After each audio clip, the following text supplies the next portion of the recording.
Izy amontsy aniry ny sambatra raha mbola eto an-tany. Izy any tsy saina ny koka ny tsirony fahavelomana zany.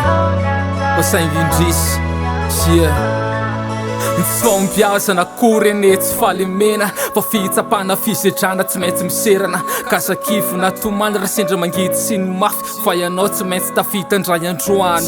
Ny latsalasa sy atao sakana mipana ao an-tsaina fa ho tody eny amin'ny tanjona. Zany aloha ny filamatra mety hisesisesy ny karazan'olana absento. Fenao mila miezaka miarina raha sendra lafo. Ny fiainana kino miafo ny ampipoa sandrato. Fa ny asandroany asa ny andro malasa. Fa nantenana asa velo rava. Fa ny aispity ndray androany tsy maintsy mbola zava. Isolo fitsikina ny ranomasiny norika an-tava. Kasakivina tomandra sendra mangidy totsoma.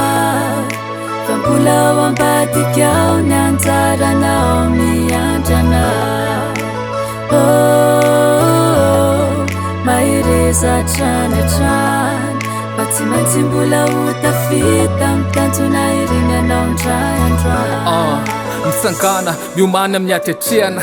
Fa ny mikiry sy mesaka ihany sambatra sy tretrika. Sikiny fanantenana mareta amin'ny fitsaliana. Mafy ny fiainanetika mila fikirisana. Mitsangana fa ianao reharehany fianakaviana. Amalim-papenany izay misotro ny rantsitina. Mitsangana asa mandray ny hafa tao ohatra. Fa ny fikirisana sy ny kila ho-tanana ihany natao tohatra. Iakarina amin'ny fisandrantana tsy maintsy tafitanao na izany sasany ngiasana. Iaraona amin'ny fahombiazana ka ny fahasoavana tsy hitsatro irotsaka. Masoandro hiposaka ny varavara manakana anao mifandreseny sokatra. Fafany panka alikombona. Kasakivina tomandra sendra mangidy totsoma. Fa mbola ao ambadika ao ny anjaranao miandrana. Mahireza tranatrany. Fa tsy maintsy mbola ho tafita mitanjona ireny anao ndray. Ndray androany anao mbola ho tafita. Iaraona amin'ny fahombiazana. Ndray androany karazan'olana atrehanao isinda. Ka tsikitsiky tsy manam-petry no tazana aminao isa-maraina. Mitsangana fa sambola kifona ketraka.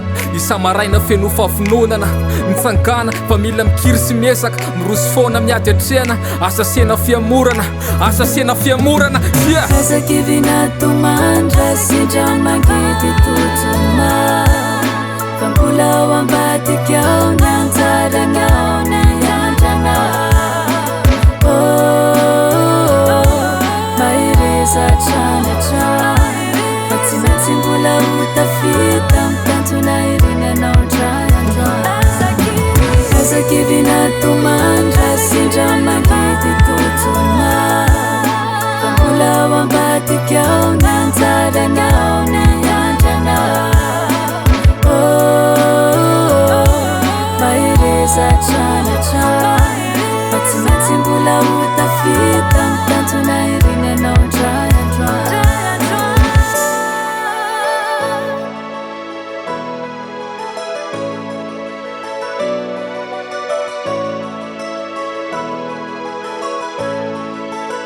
Decibel Studio. Decibel Studio. Decibel Studio.